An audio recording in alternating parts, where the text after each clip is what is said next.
welcome to Thursday Reviews. Today we will be reviewing the Rode shotgun microphone. Let's take a closer look. Let's also listen to it.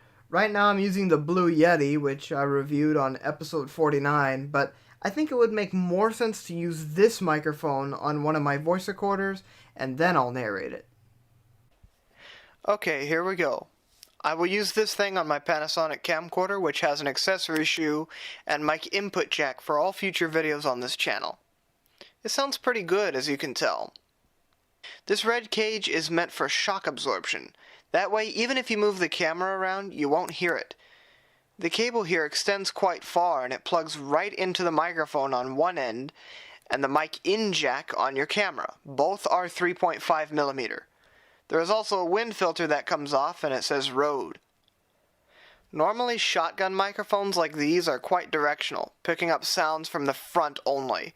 But this one picks up sounds in all directions, though it does pick up a little more in the front, I guess. Here's how to install it. Turn the knob here to open the gap, where we'll slide it onto the shoe. Once it's there, you turn the knob the other way to tighten it to the shoe. Make sure it's tight and you can just plug it into the side. That's all there is to it. It does drain the camcorder's battery a little quicker, but that's just because the microphone is not powered by anything but your camera. Okay, so I'm sitting here right in front of the camera, right? And you can hear this okay. Now it's not plugged in. It's not plugged in at the moment. Now if I open the microphone jack and plug it in, we will see how this is different. I'll give it a second for it to adjust. And so now I am talking right at the front of the camera, and so you should be able to hear me just fine. Now, if I were to get up and talk from behind the camera, you can see I'm now standing about the same distance away, talking directly behind the camera, about the same loudness. Now I'm going to walk back around to the front here, and there's the top of my head, sorry, and let me knock my tripod around so you can kind of see how that works. Now I'm going to be quiet for a little bit, and we're going to see if see what kind of audio gain we're listening to.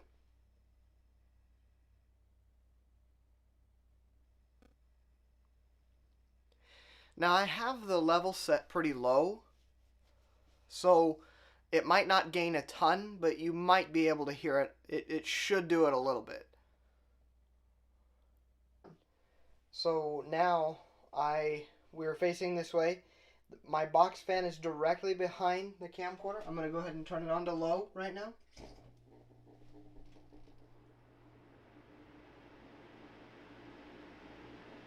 So it's on at the moment, and we'll see if, as I'm talking, you might be able to hear the sound of the fan actually adjusting so that it picks my voice up a little bit better.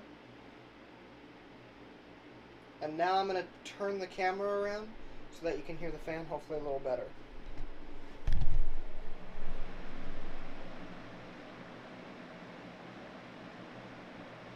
And so now if I talk, my Enchanted Forest poster, and now if I talk, you can hear the fan a little bit better if I angle the camera toward it.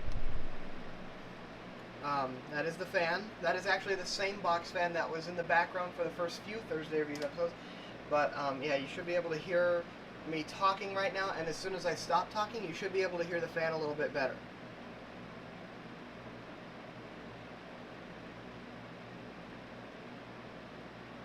So we can just test and see how that works, and hopefully it's working as it should. I haven't had any problems with the Rode yet. So the microphone is now plugged in on the top of my camcorder, and now it's time to find out what I think about it. So firstly, what do I like? Well, obviously, this thing sounds great. This is a high quality microphone. It's Rode, and they have a pretty good reputation for having great microphones, shotgun microphones or anything like that you can buy. And this is definitely, I can definitely see why they have that reputation. So another thing I like is that it cancels out background noise quite well. It's meant for voices. It's meant to pick up people's voices. I'm going to be showing you a clip of me on the Max in downtown Portland, and you can hear they have a loud fan running I think it's still in the summertime, so it's to cool off the train. And I was gonna say something in the camera with this thing plugged in, and you can hear how it drowns out the noises and makes my voice louder. Let's take a look at that clip. It's a really awkward temperature right now of heating and cooling.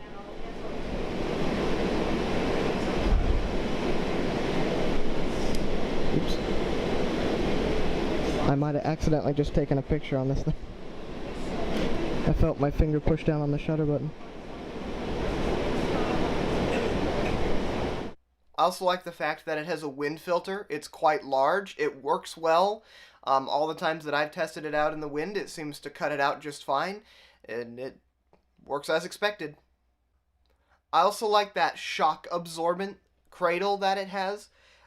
It really does help with movement of the camera. It helps with if you're like, let's say you sat down really quickly or something, it does help.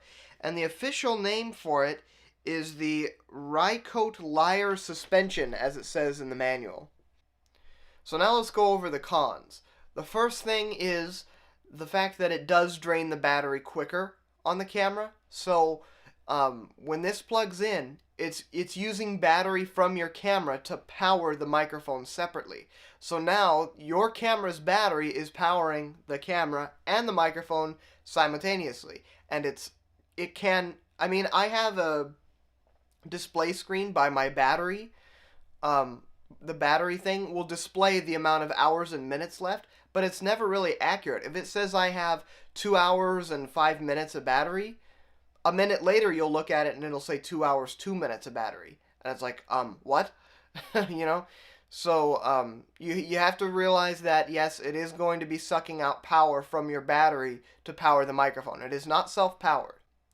Okay, I'm going to show you another clip, another video that I took back in the summertime. There was a thunderstorm that was happening, and I wanted to quickly grab my camera. It already had this microphone attached.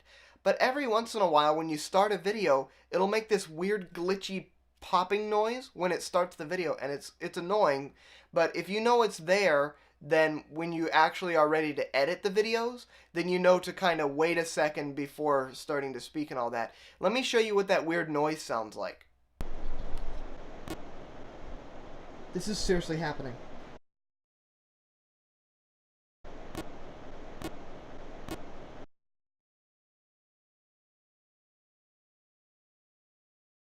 I'm not really sure why it does that, but it's in there, and it's just what it does. So again, it's easy enough to remember that it does it, and to just kind of avoid talking right as soon as you start recording. Just kind of wait for a little bit before doing that, because otherwise that pop noise will be in there, and Thank you for watching today's Thursday Reviews episode. I'm actually going to have 2 videos out next week. I'm going to have a normal review on Thursday, and I'm going to have a Thursday Reviews bonus that'll be uploaded on Friday. So stick around for both of those 2 clips, and I'll see you then.